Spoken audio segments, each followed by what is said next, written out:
Our next guest arguing that bailouts are stifling competition in the United States. I want to bring Rockefeller International Chairman Ruchir Sharma, founder and CIO of investment firm Breakout Capital. His latest piece for the Financial Times titled "Why America's Big Companies Keep Getting Bigger."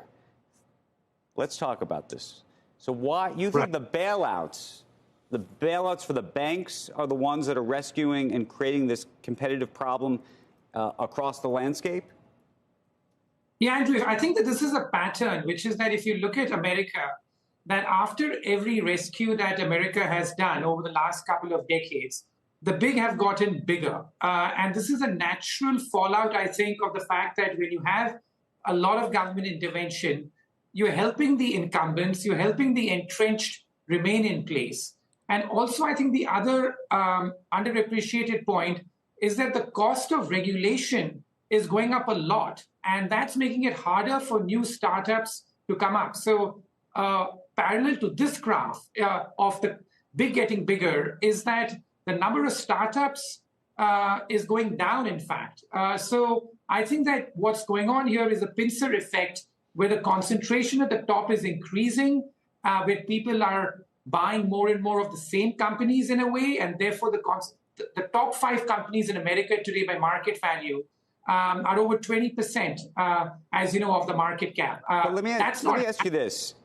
I want to put you into the chair, if you will, of regulator, or maybe even the president of the United States, whatever king for the day would be. You have a bank that's going to go out of business, SVB in this case. There are payrolls, there are companies that are going to go, and not just that they're going to be put into pain, but that the ramification of letting that bank fail and letting depositors lose money means that there's probably then a run on lots of other banks. So I'm going to stipulate that would happen. What do you do given your other concerns about competition?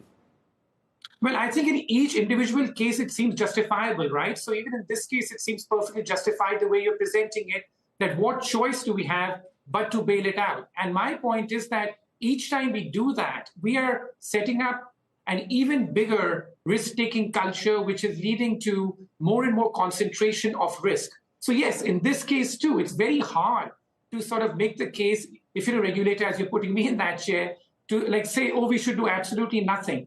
But you know what? Before the 1980s, that's what American capitalism was about. They did not intervene.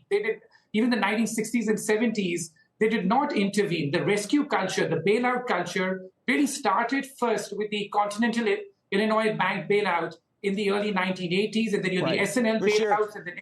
Let me ask you a different way. Is there a way to do both, which is to say, is there a way to say, okay, we're going to save the system in the moment because we understand the ramifications of not doing that. But on the other end, and now we got to talk about regulation, which nobody ever wants to do anything about, is there a way to regulate it on the other end so that this competitive issue that you're raising, which is an important one, gets sorted? We tried that in 2008, right? In terms of the fact that you had the crisis, we then made all sorts of regulations and provisions to say that this is it. We're doing it this time. We will not do it again.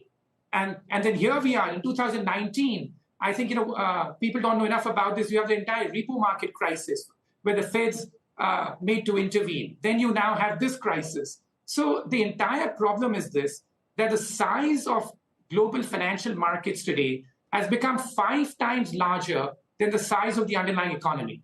That number used to be equal, that the size of the global financial markets and the size of the underlying economy used to be roughly equal in the 1980s.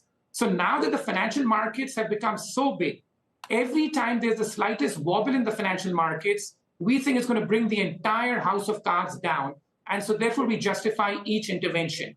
So yes, in 2008, we intervened in a big way, and we made laws even this time to say that we're not going to do this again. That's why also I think this law was made where Janet Yellen is having trouble today saying that all depositors are insured because they need congressional approval for that. So we made laws, but the entire issue is that if you have so much amount of easy money and a feeling that there's always a backstop available, the size of the problem is going to just keep getting bigger, and you will prevent the regulation in one area and you're playing whack-a-mole because something else will come up. As long as you have so much money creation, so much credit creation, and the financialization of markets is so intense. So I think that's the progression I try to point out in this article. And guess what? Other countries in the world, the churn is greater. That's what I found really surprising in my research. The fact that in Europe, in Japan, even in China, the number of companies in the top 10 at the end of last decade, the number of companies with churn was greater in those regions and countries than in America, which used to be the beacon of capitalism. So that is the problem I'm trying to point out. Ruchir, we want to thank you. It's a longer conversation. It's a good read, though, so hopefully our viewers will also be your readers. Appreciate it. Thanks as always, Ann.